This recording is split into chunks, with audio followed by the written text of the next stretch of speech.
Hello everyone, आज हम देखेंगे JEE 2026 का एक क्वेश्चन जो है अल्कोहल, फिनॉल एंड ईथर में से। क्वेश्चन कुछ इस प्रकार से है, 3,3-डाइमिथाइल 2-ब्यूटेनॉल can not be prepared by. मतलब हमें यहाँ पे अलग अलग 5 रिएक्शन दी हुई है, उसमें से हमें चेक करना है कि किसमें हमें ये जो दिया हुआ है वो आंसर नहीं मिल रहा है। इसके लिए अलग अलग ऑप्शन दिए हुए हैं, वो हम देखेंगे। अब देखते हैं रिएक्शन नंबर फर्स्ट। तो फर्स्ट रिएक्शन कुछ इस तरह से है। ये जो रिएक्शन है वो है 2,2-डाइमिथाइल प्रोपेनॉल। अगर इसी कंपाउंड की हम ग्रिग्नाइट रिएजेंट के साथ रिएक्शन करवाएंगे ड्राई ईथर की प्रेजेंस में, तो हमें ये जो मिलेगा वो होगा इंटरमीडिएट। अब इसी इंटरमीडिएट की रिएक्शन करवाएंगे H3O+ के साथ, तो हमें जो मिलता है वो होगा 3,3-डाइमिथाइल 2-ब्यूटेनॉल। और OMgBr में से जो MgBr है वो रिमूव हो जाएगा, तो ये वाली जो रिएक्शन है वो क्या होगी, करेक्ट होगी। मतलब हमें जो आंसर चाहिए वो नहीं होगा। अब देखेंगे सेकंड वाली इक्वेशन जो इस तरह से है।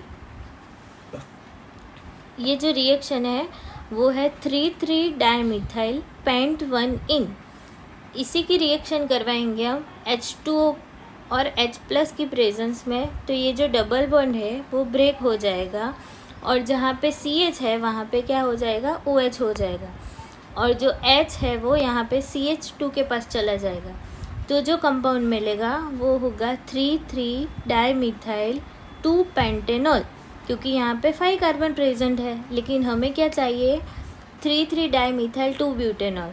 तो ये वाली रिएक्शन होगी, उसमें कंपाउंड हमें नहीं मिल रहा है, मतलब ये वाली रिएक्शन करेक्ट होगी। अब देखेंगे रिएक्शन C जो कुछ इस प्रकार से है, जो है 2,2,3,4,5,5 हेक्सामिथाइल हेक्स 3 मतलब ये जो कंपाउंड है वो डबल बॉन्ड के लेफ़्ट एंड राइट साइड दोनों सिमिलर कंपाउंड है, ठीक है।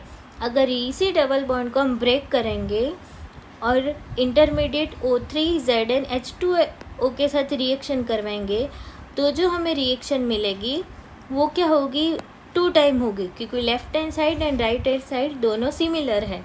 और वो कुछ इस प्रकार से होगी 2,2-डाइमिथाइल ब्यूटेन 3 और उसी रिएक्शन को हम NaBH4 और MgOH के साथ रिएक्शन करवाएंगे, तो हमें जो ये कंपाउंड मिलेगा वो होगा 3,3-डाइमिथाइल 2-ब्यूटेनॉल।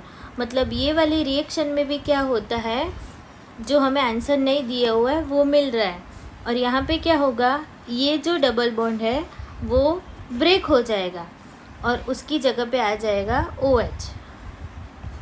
अब देखेंगे रिएक्शन नंबर 4 जो कुछ इस प्रकार से है।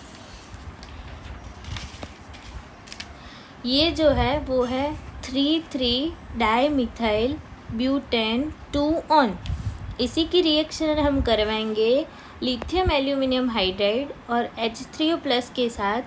तो जो हमें आंसर मिलेगा वो होगा 3,3-डाइमिथाइल ब्यूटेन 2 ठीक है। ये वाली रिएक्शन मतलब ये जो हमें आंसर मिलता है वो सही होगा। अब देखो यहाँ पे क्या होता है, ये जो डबल बॉन्ड होता है वो इसमें भी ब्रेक हो जाएगा और यहाँ पे आ जाएगा OH। अब है इक्वेशन नंबर 5 जो इस तरह से है। ये जो है वो है 3,3-डाइमिथाइल ब्यूट 1 ट्रिपल बॉन्ड है, तो उसको बोलेंगे आइन। अब उसी की रिएक्शन करवाएंगे H2O और Hg+2 और H+ की प्रेजेंस में, तो हमें जो ये मिलेगा वो होगा इंटरमीडिएट, जो कुछ इस तरह से होगा। मतलब ये जो ट्रिपल बॉन्ड है वो ब्रेक हो जाएगा और उसकी जगह पे आ जाएगा डबल बॉन्ड, और वो डबल बॉन्ड क्या हो जाएगा, यहाँ पे ब्रेक हो जाएगा और यहाँ पे मतलब डबल बॉन्ड शिफ्ट हो जाएगा। और क्या हो जाएगा, यहाँ पे डबल बॉन्ड जैसे शिफ्ट हो गया तो यहाँ पे C डबल बॉन्ड O हो जाएगा और एक हाइड्रोजन बचा वो CH2 के पास चला जाएगा और इसका नाम होगा 3,3-डाइमिथाइल 2-ब्यूटेनॉन। मतलब हमें पता चला ये वाली रिएक्शन है, उसमें भी हमें जो आंसर दिया हुआ है वो नहीं मिल रहा है। तो हमें कौन सी रिएक्शन में आंसर मिल रहा है? तो reaction 2 and reaction E and reaction B, मतलब जो हमारा करेक्ट आंसर होगा वो होगा बी एंड ई। वो दोनों में हमें जो क्वेश्चन दिया हुआ है वो वाला आंसर नहीं मिल रहा है, ठीक है, वो दोनों में आंसर अलग मिल रहा है। तो ये वाली रिएक्शन होगी, मतलब हमारा जो सही ऑप्शन होगा वो होगा option number 2, B and E only. Thank you.